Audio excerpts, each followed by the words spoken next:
সবাইকে স্বাগত জানাচ্ছি ক্যালকুলেটর বানানোর দ্বিতীয় পর্বে।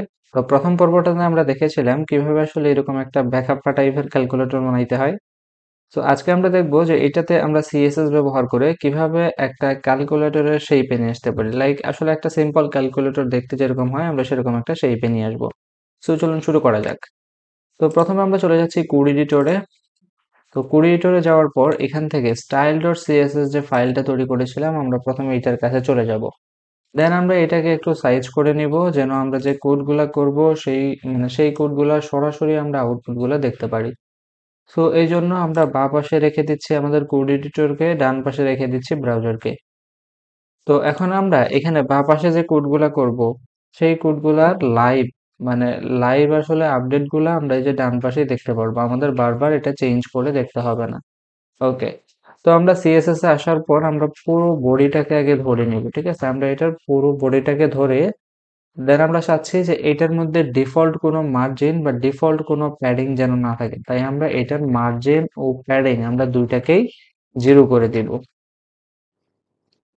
সো এখানে মার্জিন আর প্যাডিং দুইটাকে যদি 0 করে দেই তাহলে আপনি এখানে ব্রাউজারটাতে কিন্তু দেখতে পাচ্ছেন যে আসলে এখানে আমাদের ডিফল্ট কোনো মার্জিন বা প্যাডিং নাই, ঠিক আছে? তো এখানে বডি ধরা মানে এই যে আমাদের ব্রাউজারটার ফুল পেজটাকেই ধরা, কারণ আমরা জানি এই যে আমি ইন্ডেক্স ডট মানে কি বলে ইন্ডেক্স ডট এইচটিএমএল ফাইলে যদি যাই আপনি এখানে দেখতে পাচ্ছেন যে যে আমাদের যত কোডগুলো আছে সবগুলো কিন্তু আমাদের বডি ট্যাগের ভিতরেই আছে, তাই এখানে বডি ট্যাগ ধরা মানে ফুল পেজটাকে ধরে ফেলা। ওকে। দেন আমরা কি করব, এই বডির পরে আমাদের আছে কন্টেইনার। সো এখন কন্টেইনারটাকে আমাদের ধরতে হবে। আমরা ডট দিয়ে কন্টেইনার ধরবো কারণ এটা ক্লাস নেম দেওয়া আছে, বাট যদি ক্লাস নেম না থাকে, যদি আইডি নেম থাকতো তাহলে হ্যাশ দিয়ে ধরতে হইতো। ওকে। সো আমরা এই যে আমাদের কন্টেইনার আছে এটাকে আমরা ডট দিয়ে ধরে নিলাম। ওকে।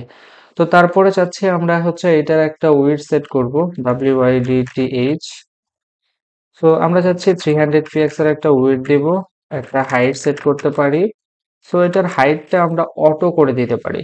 তো আপনি যদি কোনো একটা কিছুর হাইট বা আপনি যদি কোনো একটা কিছুর উইডথ আপনি অটো করে দেন তার মানে বোঝাবে এটা আসলে যতটুকু জায়গা প্রয়োজন সে আসলে অতটুকু নিজে নিজে নিয়ে নিবে।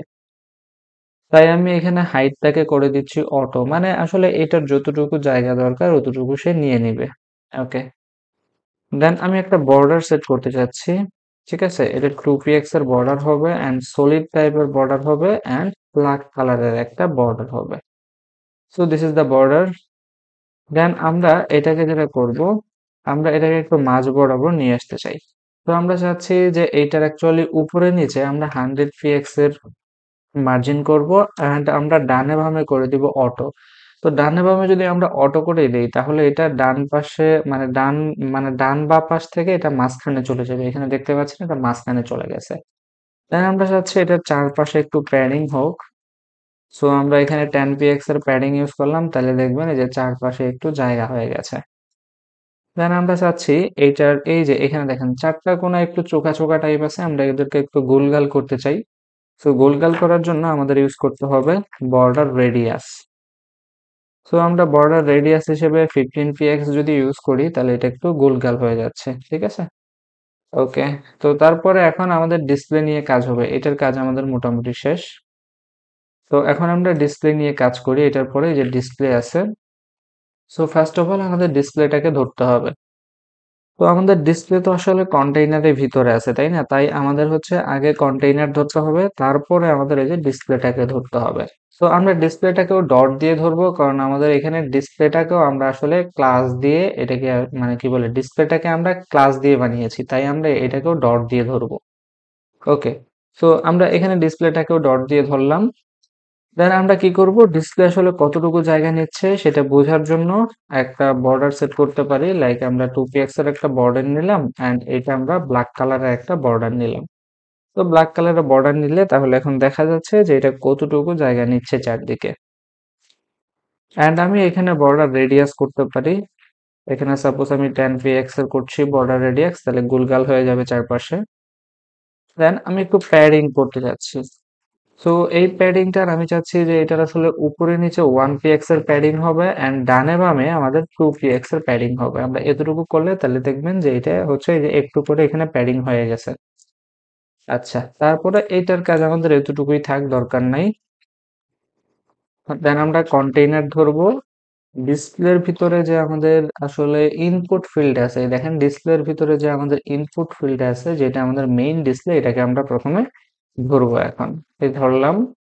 ধরার পর এটার বর্ডার রেডিয়াসটা আমরা 10 px করতে পারি। দেন এইটার একটা উইডথ দিতে পারি আমরা।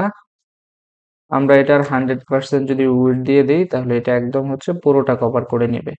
বাট আমরা 100% না দিয়ে কিছুটা কমাতে পারি, কারণ এখানে 100% দিলে এইটাকে আসলে ছেড়ে চলে যাচ্ছে।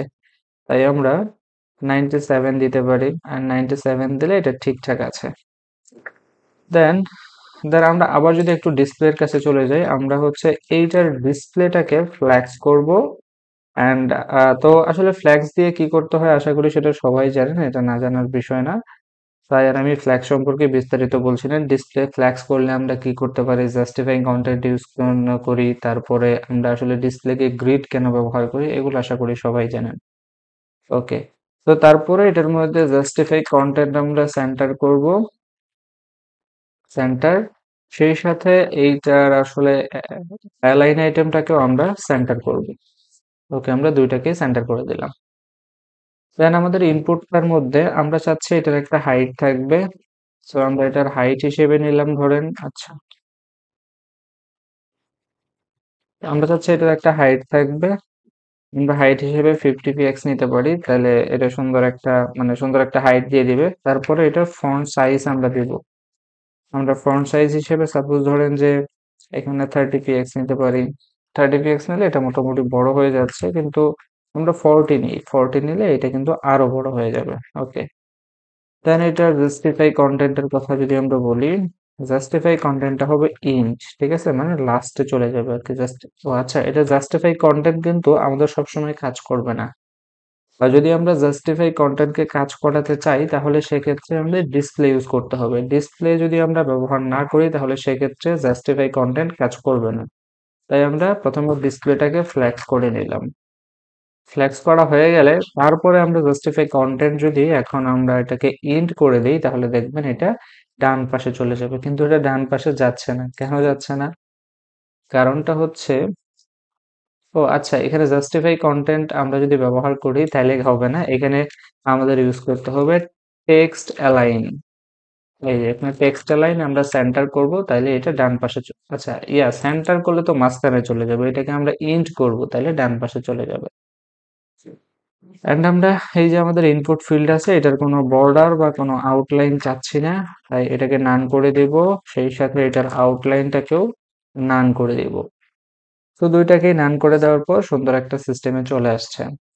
ওকে, তো আমাদের এটা ডিসপ্লের কাজটা মোটামুটি কমপ্লিট করা হয়ে গেছে। তারপরে আমরা এই যে বিটিএন এর কাজটা করব। তো বিটিএনটাকে আমরা ধরি। তো আমাদের বিটিএন আছে কন্টেইনারের ভিতরে, তাই আগে আমরা কন্টেইনারটাকে ধরবো। তারপরে এই যে আমাদের বিটিএনটাকে ধরবো। ওকে, তো আমরা এটার বর্ডার ইউজ করে দেখবো যে এটা কতটুকু পরিমাণ জায়গা নিচ্ছে, ঠিক আছে। তো আমরা 2px এর একটা বর্ডার ইউজ করি, এরপর সলিড টাইপের একটা বর্ডার ইউজ করি, যেটা রেড কালারের হবে। এটা রেড কালারের একটা বর্ডার হয়েছে। দেন আমরা এটাকে মার্জিন করব টপ থেকে, ধরেন 20 px আমরা মার্জিন করব, তাহলে 20 px নিচে চলে আসলো। বা ধরেন আমরা এখানে 15 px আমরা মার্জিন করব টপ থেকে, তাইলে এটা দেখবেন যে একদম মানে টপ থেকে 15 px একটু নিচে নেমে আসছে। ওকে, তারপরে আমরা যেটা করব, এইটার আসলে ডিসপ্লেটাকে আমরা গ্রিড করে দেব। এটাকে আমরা গ্রিডের মাধ্যমে সুন্দর করে সাজাতে পারি, যেরকম থাকে একটা ক্যালকুলেটরে। সিম্পল একটা ক্যালকুলেটরে কেমন থাকে দেখা যায়, প্রত্যেকটা রোতে 4টা করে বা প্রত্যেকটা রোতে 5টা করে বাটন থাকে। তো আপনি এরকম করে যদি সাজাতে চান, তাহলে সেক্ষেত্রে গ্রিড ব্যবহার করলে আপনি খুব সহজে এদেরকে সাজাতে পারবেন। গ্রিড ব্যবহার না করে যদি আপনি আসলে সিম্পলি এদেরকে করতে চান, লাইক এদের আসলে হাইট উইথ এগুলো ব্যবহার করে করতে চান, সেটা অনেক কমপ্লিকেটেড হয়ে যায়। তাই আমরা গ্রিড ব্যবহার করব। গ্রিড ব্যবহার করলে খুব সহজেই আমরা সাজাতে পারবো। ওকে, তো এখন গ্রিড টেমপ্লেট ইউজ করব কলামস বরাবর, রিপিট, এন্ড তারপরে আমরা চাচ্ছি যে 4টা করে থাকবে, তাই 4 কমা লিখবো 1fr। সো এইটা লিখলে দেখবেন যে প্রত্যেকটা রুতে কিন্তু আমাদের 4টা করে এখন বাটন হয়ে গেছে। ওকে, এন্ড চাচ্ছি গ্রিডের মধ্যে গ্যাপ থাকুক, মানে এই যে আমাদের বাটন গুলো আছে প্রত্যেকটা বাটনের মাঝখানে কিছু গ্যাপ থাকুক।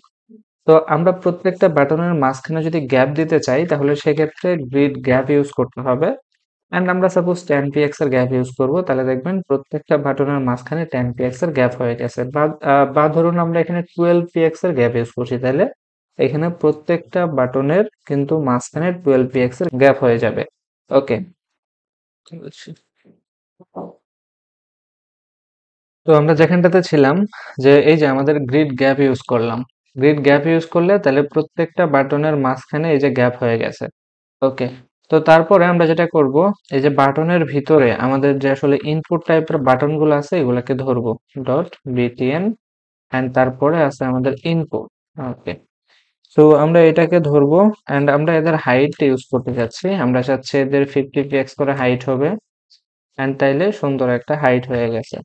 দেন আমরা বর্ডার রেডিয়াস এড করতে চাই, আমরা বর্ডার রেডিয়াস হিসেবে ধরেন 15 px এর বর্ডার রেডিয়াস ইউজ করলাম, তাহলে সুন্দর একটু গোলগাল হয়ে গেল। এন্ড এদের ফন্ট সাইজ সেট করতে চাই, মানে এই যে বাটনের মধ্যে যে লেখাগুলো আছে লাইক 1 2 3 4 5 6 7, তো আমরা চাচ্ছি এদেরকে একটু বড় করতে। তাই ফন্ট সাইজ আমরা করতে পারি, সাপোজ ধরেন এখানে 30 px করি, বা ধরেন আমরা 25 px করি। ওকে, সো এটা 25 px করলাম। এন্ড আমরা চাচ্ছি এদেরকে বোল্ড করতে, তাই আমরা ফন্ট ওয়েট ব্যবহার করব, বোল্ড। ওকে, তাহলে দেখবেন এটা এখন বোল্ড হয়ে গেছে, দেখতেও সুন্দর দেখাচ্ছে। সো এটা আমাদের হয়ে গেল। এন্ড তারপরে এই যে বর্ডারটা ইউজ করছিলাম আমরা বিটিএন এর মধ্যে, এটা দরকার নেই, এটা জাস্ট আমরা আসলে দেখার জন্য ইউজ করছিলাম যে কতটুকু জায়গা নিচ্ছে। ওকে, তাই এটাকে কেটে দেই, তাহলেই আমাদের সুন্দর একটা ক্যালকুলেটর ডিজাইন করা হয়ে গেল। তো আপনি চাইলে এখন এখানে বিভিন্ন টাইপের কালার ইউজ করতে পারেন, কালার ইউজ করে এটাকে আরো সুন্দর করে তুলতে পারেন। তো আপনারা যদি কালার ইউজ করতে চান তাহলে সুন্দর একটা ওয়েবসাইট আমি শেয়ার করতে পারি আপনাদের সাথে। তো ওয়েবসাইটটার আসলে নামটা হচ্ছে ফ্ল্যাটি ইউআই কালার। ফ্ল্যাটি ইউআই কালার লিখে সার্চ করলেই হবে, আপনারা এখানে লগ ইন করে নেবেন বা আপনারা সাইন আপ করে নেবেন। তো সাইন আপ করা হয়ে গেলে এখানে বিভিন্ন টাইপের আপনি হচ্ছে এই যে কালারের এখানে প্যালেট দেখতে পাচ্ছেন, এটা কানাডিয়ান প্যালেট, ব্রিটিশ প্যালেট, এরপরে চাইনিজ প্যালেট আছে, ডাচ প্যালেট আছে, এগুলো বিভিন্ন টাইপের এখানে কালারের আসলে প্যালেট গুলো আছে। তো সাপোজ আমি এখান থেকে চাইনিজ প্যালেটে যাচ্ছি, যাওয়ার পর আপনি এখান থেকে সরাসরি এদের কিন্তু হেক্সা ভ্যালু নিতে পারবেন, বা এদের সরাসরি 8 GB ভ্যালু নিতে পারবেন, 8 GBA ভ্যালু নিতে পারবেন। ঠিক আছে, তো আপনার যেটা খুশি আপনি ওটা নিতে পারবেন। তো এখন আমি যে ক্যালকুলেটরটা আসলে বানাইছি, আমি এটার একটু পিছনে মানে এটার ব্যাকগ্রাউন্ডের মধ্যে এইটার এই যে দেখেন এখানে হচ্ছে আমাদের কি, এটা হচ্ছে কন্টেইনার, আমরা চাচ্ছি কন্টেইনার মধ্যে একটা কালার ইউজ করতে। তো কন্টেইনারের মধ্যে আমরা যদি একটা কালার ইউজ করতে চাই তাইলে এটাকে ইয়া করে নেই। ওকে, সো আমি যদি কন্টেইনারের মধ্যে কালার ইউজ করতে চাই, কোন কালারটা ইউজ করব? স্যার যেটা আমার কাছে ভালো লাগে, আমি সাপোজ যে কোনো একটা কালার ইউজ করছি। ধরেন আমি হচ্ছে এইটা থেকে কালার এইটা নিয়ে নিচ্ছি। ওকে, জাস্ট আপনি এটার উপর ক্লিক করবেন, ক্লিক করলে ওইটার হেক্সা ভ্যালুটা এখানে সরাসরি মানে কি বলে, এটা সরাসরি কপি হয়ে যাবে। আচ্ছা, তো এটা তাহলে অলরেডি কপি করা হয়ে গেছে। এন্ড তারপরে এই যে কন্টেইনারের ব্যাকগ্রাউন্ড কালার হিসেবে আমরা ইউজ করব, ব্যাকগ্রাউন্ড কালার হিসেবে আমরা এই যে যে কালারটাকে কপি করলাম এটাকে ইউজ করব, তাহলে সুন্দর করে আমাদের ব্যাকগ্রাউন্ড কালারটা হয়ে গেছে। এন্ড তারপরে ডিসপ্লেটা মনে হচ্ছে একটু ছোট হয়ে গেছে না, তাই আমরা এক কাজ করতে পারি, ডিসপ্লেটাকে আর একটু বড় করতে পারি। এন্ড আমরা ডিসপ্লেটাকে বড় করতে গেলে এখানে 50 px আছে, তো আমরা 60 করে দিই। 60 করলে দেখা যাবে এখন এটা একটু বড় দেখাচ্ছে, সুন্দর দেখাচ্ছে। এন্ড দেন আমরা একটু প্যাডিং চাচ্ছি, ধরেন আমরা এটার উপরে নিচে প্যাডিং, আমরা মানে উপরে নিচে কোনো প্যাডিং চাচ্ছি না, জিরো প্যাডিং। এন্ড আমরা ডানে বামে চাচ্ছি 4 px করে প্যাডিং। ঠিক আছে, এতে করে একটু দেখবেন আপনার হচ্ছে এই যে ডান পাশ থেকে বা আপনার বাঁ পাশ থেকে একটু প্যাডিং হয়ে গেছে। ওকে, সো আমাদের ক্যালকুলেটর তৈরি করা হয়ে গেল। তারপরে আমরা আরেকটা কাজ করতে পারি, এই যে ক্যালকুলেটর গুলার বাটন গুলার মধ্যেও ব্যাকগ্রাউন্ড কালার অ্যাড করতে পারি। তো সাপোজ আমরা বাটন গুলাকে ব্ল্যাক কালার করতে চাই, এই যে ইনপুট গুলা এখানে ব্যাকগ্রাউন্ড কালার আমরা ব্ল্যাক করে দিচ্ছি। আমরা জানি ব্ল্যাকের হেক্সা ভ্যালু হচ্ছে হ্যাশ দেওয়ার পর 000, বা আপনি হ্যাশ দেওয়ার পর 6টা জিরো দিলেও ব্ল্যাকই হয়ে যাবে। এন্ড এইটার এই যে আমাদের বাটন গুলার মধ্যে যে লেখাগুলো আছে সেইগুলার কালার আমরা করতে চাচ্ছি white colour. So that's it.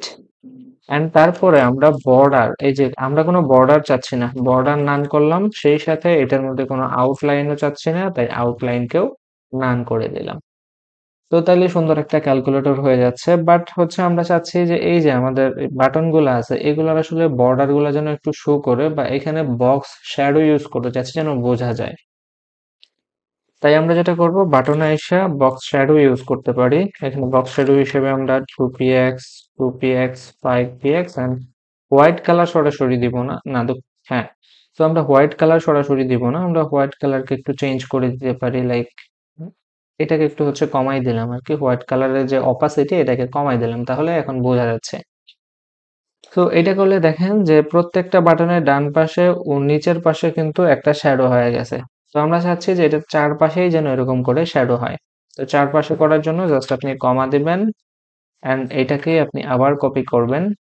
এটাকে কপি করে এখানে বসাই দিবেন অ্যান্ড এইগুলাকে জাস্ট আপনি মাইনাস করে দিবেন। যে প্রথমে দুইটাকে মাইনাস করে দিলেই দেখবেন এটা চারপাশে এরকম হয়ে গেছে।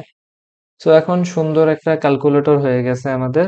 বা আপনি চাইলে এটার মধ্যে হচ্ছে কি করতে পারেন, এটাকে আপনি চাইলে আরো বিভিন্ন টাইপ কিন্তু ডিজাইন করতে পারেন, আপনি আপনার মন মতো করে নিবেন। ওকে, তো তারপরে আমরা দেখতে পাচ্ছি সুন্দর একটা ক্যালকুলেটর হয়ে গেছে। তো আমরা যদি বাটন গুলাতে ক্লিক করি তাহলে কিন্তু এটা বোঝা যাচ্ছে না, মানে কোনো একটা বাটনে ক্লিক করলে সেইটার যে মানে একটা কিছু আসলে শো করবে বা আমরা বুঝতে পারবো যে আমরা কোন একটা বাটন থেকে তাতে ক্লিক করেছি, সেটা কিন্তু বোঝা যাচ্ছে না। তো বোঝার জন্য আমরা একটা কাজ করতে পারি, এই যে ইনপুটটাকে আবার ধরতে পারি আমরা, এটাকে ধরে তারপরে এটা করে দিব হচ্ছে এই যে এখানে আমরা ইউজ করব এরকম করে, এটাকে কি বলে, মানে কুলন বলে, ঠিক আছে, কুলন দিয়ে এরপরে লিখবো আমরা অ্যাক্টিভ। এইটা লিখে দেন আমরা যে মানে কি করে দেব, আমরা যখন এইটাকে আসলে অ্যাক্টিভ করব, ক্লিক করব যখন, তো তখন আমরা চাচ্ছি এটার মধ্যে 2px এর একটা বর্ডার শো করবে, বা ধরেন এটার মধ্যে 1.5px এর একটা বর্ডার শো করবে, যেটা সলিড টাইপের হবে এন্ড কালার হবে হোয়াইট কালার। তো এটা করার পর আমরা যদি ক্লিক করি তাহলে দেখছেন এটা সুন্দর একটা রিফ্লেকশন দেখাচ্ছে। ওই মানে আমরা যখন বাটনগুলোতে ক্লিক করছি তখন কিন্তু আমরা বুঝতে পারছি যে কোন বাটনটাতে ক্লিক করা হয়েছে। সো এতটুকুই। বাট আপনি চাইলে এটাকে আরো বিভিন্ন টাইপ করে ডিজাইন করতে পারেন, আপনি আপনার মন মতো করবেন। সো আমি আর বেশি ডিজাইন করছি না, এতটুকুই থাকছে। এখন যদি আমি এখানে বাটনগুলোতে ক্লিক করি তাহলে বাটনের ভ্যালুগুলো কিন্তু ডিসপ্লেতে আসলে উঠতেছে না। তো আমরা চাচ্ছি আমরা যখন বাটনগুলোতে ক্লিক করব তখন এখানে ডিসপ্লের মধ্যে কিছু একটা শো করা। তো এটার জন্য এখন আমাদের জাভাস্ক্রিপ্ট ব্যবহার করতে হবে। তো আসলে জাভাস্ক্রিপ্ট ব্যবহার করে কিভাবে আমরা এটার মধ্যে ক্যালকুলেশন প্রক্রিয়া এটাকে নিয়ে যেতে পারি, ঠিক আছে, ক্যালকুলেশনের জন্য আমরা প্রস্তুত করতে পারি, সেটা আমরা পরবর্তী পর্বে দেখব। তো আজকের পর্ব এতটুকু পর্যন্তই থাকছে। ধন্যবাদ সবাইকে।